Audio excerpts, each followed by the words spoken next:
Condemnation, no. Integration. An essential step, often misunderstood yet absolutely necessary, on the path to liberation. In practice, this stage acts as a spiritual turning point. It's here that a decision is made. Will the soul remain, chained to the past? Or will it break free, moving forward, lighter, more conscious, more whole? In this space, reliving past mistakes can become a fatal trap. It's like walking in circles inside a maze of shadows where time stands still. Every unresolved guilt, every unaccepted pain becomes an anchor, and that anchor can keep the soul stuck in dense zones, places where light barely reaches. But there's a secret hidden in this process: forgiveness. Not just forgiving others, but forgiving yourself. That's the gesture that breaks the chains. When the soul surrenders to true forgiveness, it opens the way forward, toward higher realms where the weight of density can no longer hold it down. And then it reaches the threshold, the most challenging crossing, the moment most feared by ancient spiritual traditions. And not by accident. Because after the inner judgment, the soul is never the same. Something within it quietly shatters forever. The illusion of who it thought it was dissolves, and in its place, a new awareness begins to emerge. Before it stands an invisible portal, a subtle vibrational boundary that can't be crossed by those still burdened by illusion. This is the threshold, a space between worlds, between frequencies, between states of consciousness. But be aware, this threshold isn't a physical place. You can't find it on a map or measure it with tools. It's a state of vibration. A field where everything the soul hasn't yet understood, forgiven, or integrated comes rushing to the surface. Here, fears take shape, guilt echoes like voices that won't stop, unresolved thoughts gain unbearable weight, and then the soul feels, within the subtle fabric of its essence, everything it couldn't heal while still alive. The sacred manuscript describes this realm as a thick layer of emotional density, a valley where no external monsters are fought, only the fragmented reflections of the soul itself. Some spirits see endless mazes, others hear voices from the past, repeating lessons never learned, and some face illusions so real they seem designed to trap them there forever. Painful memories, addictions that refuse to die, presences that embody suffering itself. But they are not alone. At this point, according to ancient accounts, the presence of spiritual guides begins to intensify. But don't expect them to show up as saviors. They are silent companions, loving witnesses, but unable to intervene. They cannot cross the threshold for you. Only the soul, with its free will intact, yes, even after death, can choose to step through or remain behind. And here lies the most important detail of all. The threshold is not a punishment. It's a passage, a kind of sacred purification, an energetic furnace that burns away the soul's old skin, dissolving layers of pain, preparing it to wear a new mantle of consciousness. Those who refuse to cross, out of fear, denial, or attachment, end up wandering through this realm for a time that can't be measured, repeating the same thoughts, reliving the same traumas, trapped not by external forces, but by their own choices.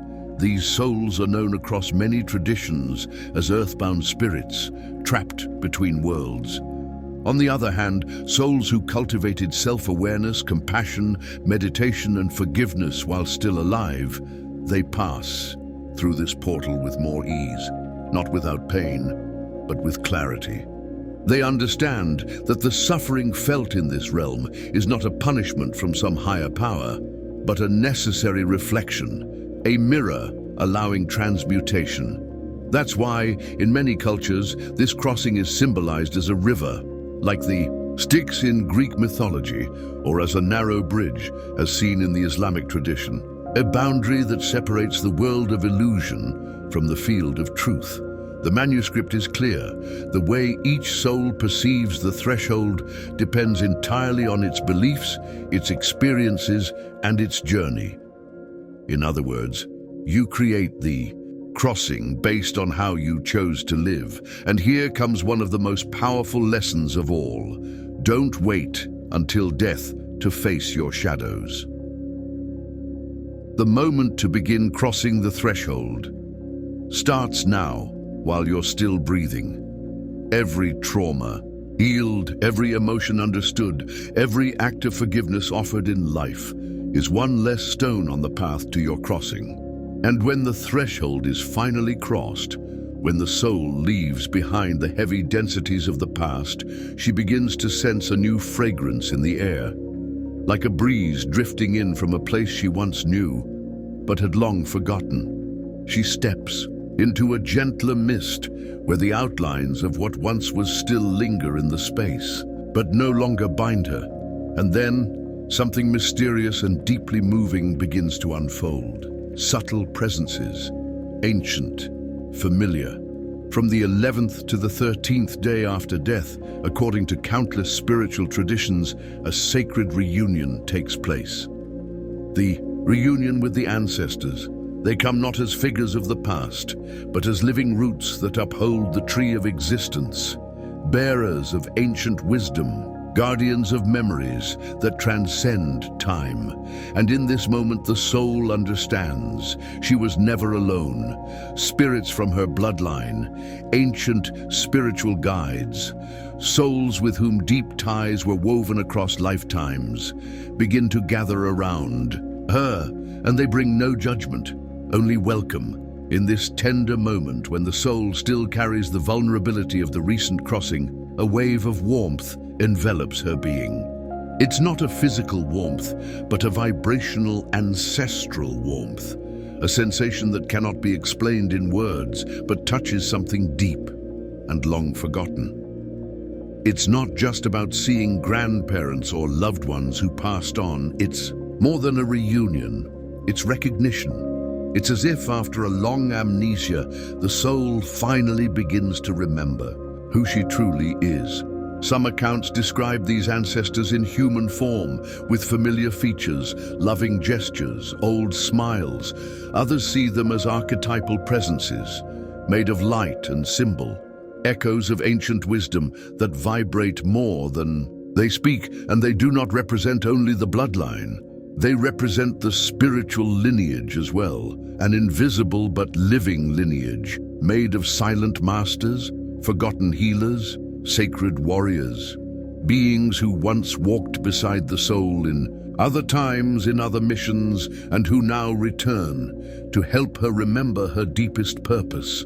And the most awe-inspiring part is yet to come, because this reunion is also a healing. In this elevated vibrational field, unresolved bonds can finally dissolve. There is space for reunions with parents from other lifetimes, children who were never born, partners left in unfinished cycles, interrupted loves, unspoken truths, inherited guilt. All of it can rise to the surface, but this time wrapped in understanding. No rush. No judgment, no weight, and yet there is an even deeper mystery unfolding in this moment. The ancestors don't come only to comfort. They come to guide. They show paths. They bring visions. They point to what must be released and what must be carried forward. At this stage of the journey, many souls realize, often for the first time, that they are part of something far greater than their personal stories. That a web of purpose has been weaving together all their incarnations, their falls, their victories. Everything was the path. Everything was preparation. But this revelation is not guaranteed.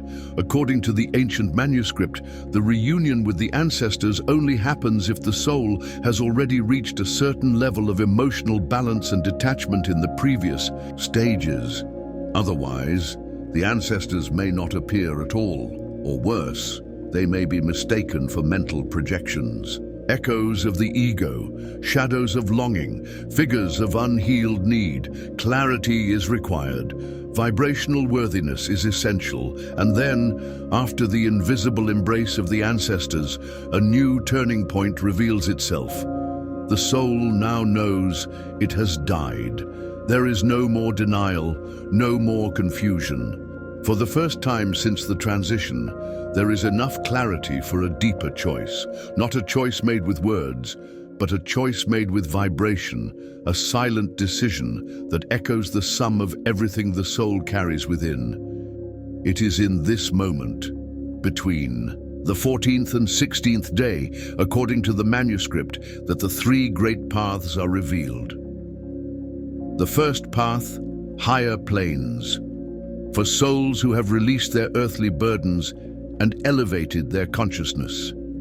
They move toward realms of light, of advanced learning, and of loving service. But be mindful, even this ascent is not the end. It is simply the next stage of the journey. The second path, immediate reincarnation, for souls who feel a pressing call to return. Maybe because they left unfinished business. Maybe because they are still deeply connected to the material world, to someone they loved, or to a mission not yet fulfilled. The third path, attachment to matter, a state of hesitation, of indecision. The soul chooses none of the paths, and so remains close to the world of the living, floating between sensations, memories, and pain, often becoming a wandering spirit or even obsessive. This decision is not logical, it is energetic, it is emotional. The soul feels the pull to return, the longing to follow the light, the fear of letting go of the familiar, and all of that determines where it will go. But there is a detail as powerful as it is subtle.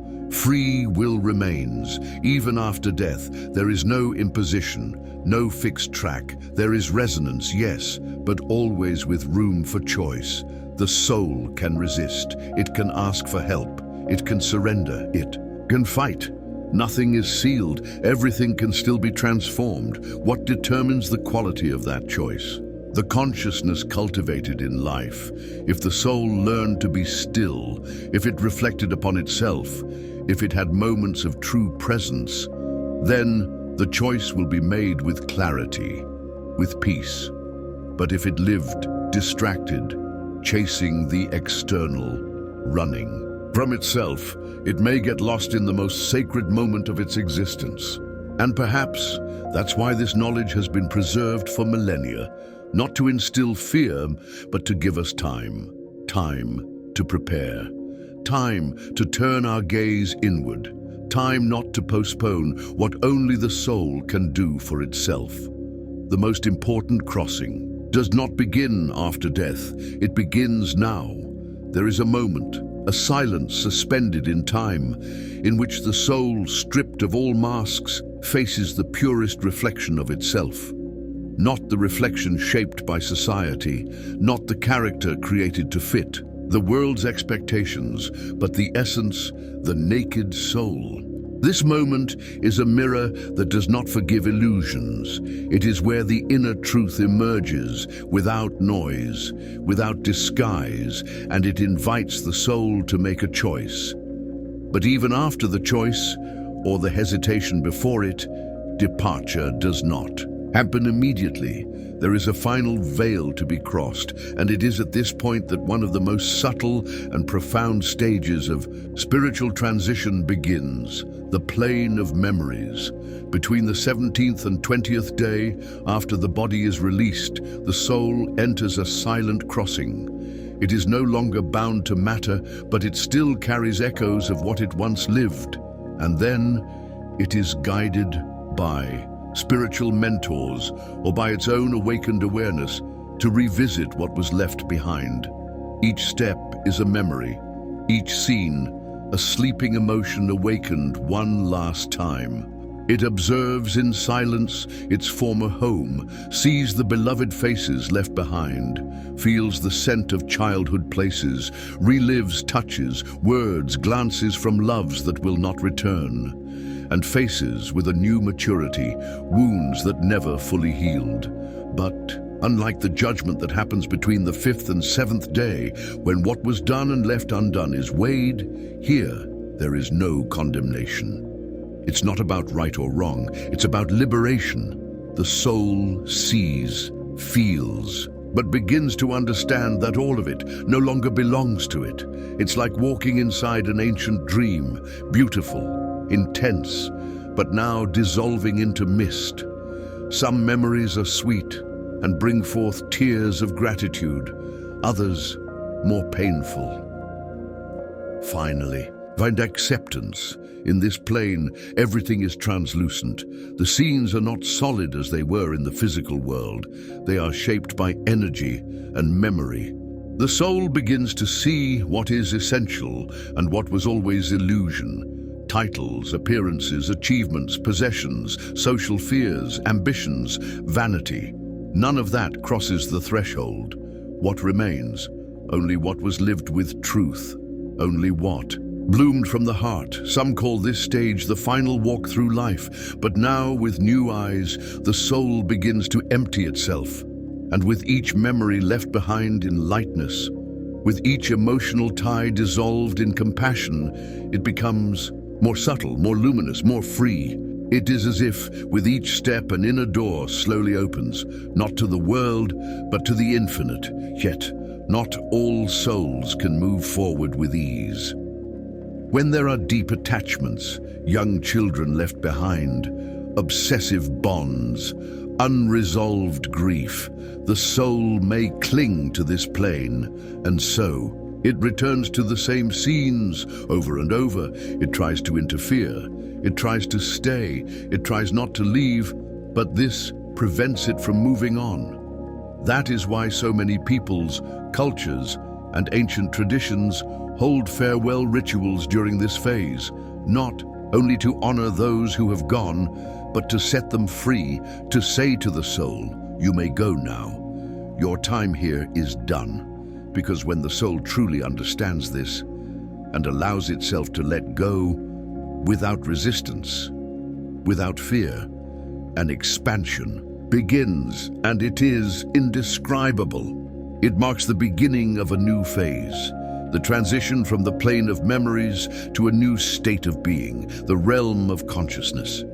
From the 21st to the 24th day, the soul no longer looks back. It no longer revisits, it integrates. All that once felt fragmented, wounds distorted by pain, moments blurred by ego, truths hidden beneath illusion, begin finally to return to the center. Now, consciousness no longer orbits around a self, it expands, and in this new plane, time is no longer time, space is no longer distance, everything pulses in a field of pure understanding. The soul no longer sees life with human eyes, it beholds it with the vision of the whole. Here there are no more questions, only the silent wisdom of one who finally remembers who they have always been. The soul, at last, understands. It understands why certain meetings had to happen, why it endured pains that once seemed meaningless, why it chose paths that for so long felt so far from the light. Now everything makes sense, not as a rational explanation, but as a silent revelation rising from within. Nothing was by chance, not the joy, not the suffering. Everything carried a hidden purpose. And now, in this new state of consciousness, the soul sees with clarity what once was only confusion. At this stage, there are no more streets, no homes, no faces. The external world dissolves completely. The environment is no longer physical, it is vibrational. Everything around is built by the frequency of the soul itself. It is common to feel as though one is floating, immersed in realms of pure light, surrounded by subtle presences, almost indescribable. Some of these presences reveal themselves as Mentors, others as beings of light. Some feel like archetypes, others as if they are the very divine spark from which all things came. But here, there are no words. Communication happens in a way the human mind could never replicate. It is telepathic, it is immediate, it is alive, a direct knowing, as if feeling itself had become a language. And within this field of pure connection, the soul feels, for the very first time, truly understood, without needing to explain, without needing to justify. And more than that, it feels accepted, whole, free of judgment. Here, love is not a fleeting emotion. It is the very air that is breathed. It is the state in which all things vibrate. In this sublime moment, many souls remember something that had been forgotten since birth. They remember the original purpose, before the body, before the family, before the wounds. And for some, that remembrance is shocking. How could I have strayed so far from who I truly was? For others, it is a gentle reconnection, almost nostalgic. Now I understand. Even the pain was part of it. Yes, even the pain, because it was the paint had tore through the deepest layers of the being. It was the paint that awakened what had long been asleep. It was the paint that cracked open the cocoon of the soul. In this realm, the ego begins to dissolve. It is not destroyed. It simply loses its importance. The soul realizes that it was never the character, but the actor. And that life was neither a punishment nor a reward, but a stage, a sacred theater where forgetfulness was performed, so that in the end, she could remember who she truly was. But the journey does not end here. After this expansion into the realm of consciousness, something greater begins to form. It is like a silent calling. It does not come in words, it comes in vibration, and the soul feels that it is about to cross another threshold, one that will lead it to the destiny that truly belongs to it, not by choice, but by resonance. Between days 25 and 27, this passage reaches a critical point. It is when the soul is drawn to the plane that reflects with perfect clarity all that it has become. There is no judgment, no fingers pointing, no arbitrary heaven or threatening hell. What exists is the law of resonance, and it is simple, like attracts like. The soul vibrates, and its vibration is like a code written with every thought, every action, every intention ever lived. This code draws the soul, naturally like iron to a magnet, toward one of the three great spiritual realms, lower planes, denser realms where souls still imprisoned by ego, hatred, pride, or the illusion of matter continue to experience distorted reflections of who they once were. Middle planes, where evolving spirits dwell in spiritual colonies, centers of healing, learning, and reconstruction. And the higher planes, subtle spheres of pure consciousness where love dissolves into the collective and the souls act as guides, creators, or prepare to reincarnate with a higher purpose. But the most astonishing thing is this: no one decides it for her. The soul itself, in its purest honesty, knows exactly where it belongs. It feels, it sees. And this place is neither a reward nor a punishment. It is simply the exact reflection of what it has become. Beings of light may assist at this moment. They may guide gently or with loving firmness, but they never interfere. Vibration is sovereign. They simply say with clarity and compassion, "You are ready for this," or "You still need to go through that." But not everything is sealed. In some cases, the soul can still be touched, and that is where the love of those who remain becomes essential.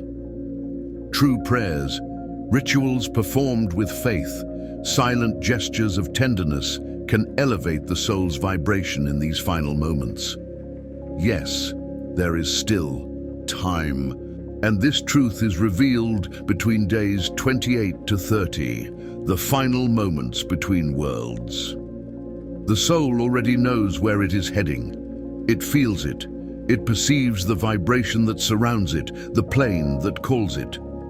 But there is still a gap, a spiritual window left open, a space of grace. At this threshold, the soul remains sensitive to the vibration of the living. It can still be touched by prayers, by candles lit in devotion, by mantras chanted with faith, by names whispered with love. Ancient cultures knew this. In Egypt, candles were kept burning for 30 days. In Catholicism, the 7th and 30th day masses mark exactly this period. In Spiritism, this is the time when prayers for the soul intensify. And this isn't folklore, it's spiritual precision. These 3 days are the final seconds of a deep dive. The soul is about to break the surface, but it can still be pulled back by its own shadows or pushed forward by the light of those who love it.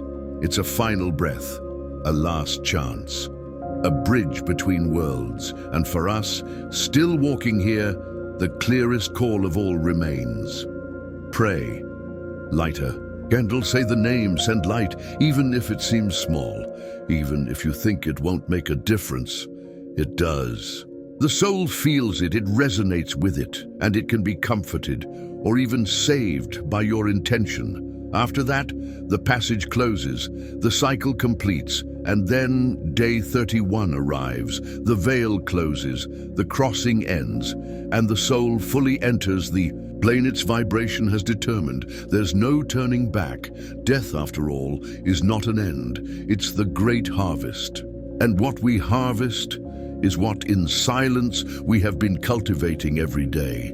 If this message touched your heart, if at any moment you felt the vibration of truth echo within you, then don't let this awakening fade away. Subscribe now to the Higher Self channel. Here, every video is a reminder of who you truly are, expanding consciousness, a soul on a journey, light in motion. Join us and keep walking toward what you've always known, but for a while forgot. You are eternal, and you're just beginning to remember. Now, as we reach the end of this revealing expedition, I want to express my deepest gratitude to you for staying with us until the end. Your dedication and curiosity are the fuel that drives us to explore, demystify, and share these intriguing stories. I want to share something special with you.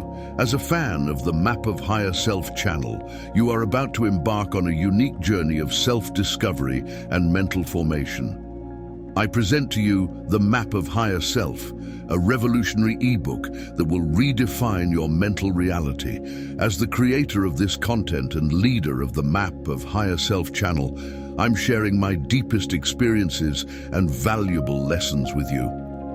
Each chapter of this ebook is a reflection of my journey, filled with practical lessons I've lived and transformed into wisdom. Don't miss this opportunity to transform your life. Click the link in the pinned comment and start your journey towards self-knowledge and positivity today. Imagine yourself for a moment as one of the ancient explorers who ventured into unknown territories, guided only by the flame of curiosity and the thirst for knowledge. Every piece of information, every symbol deciphered, is like a map leading us deeper into the labyrinth of the unknown. And just like those explorers, you too are now a little closer to the truth, carrying with you a new understanding of the forces that shape our world. Your presence here is not just a personal achievement, but a valuable contribution to a vibrant community of curious and knowledge-seeking individuals. Every view, every comment, every like is a step we take together toward a deeper and collective understanding. You are not just a spectator, you are a partner in this journey of discovery. So, as we close this chapter, I invite you to reflect on today's revelations and prepare for the next steps. We will continue unraveling secrets, questioning established truths, and exploring the mysteries around us. Your participation is essential, not just for the growth of this channel, but for the expansion of our horizon of knowledge. Until the next discovery. And remember, the real power lies in questioning and understanding what is beyond the visible. And before you go, don't miss these 2 videos I've selected especially for you. They're packed with deep knowledge and fascinating discoveries that you'll love. Click on one of them and continue your journey of self-discovery and the pursuit of wisdom with the amazing content our channel has to offer.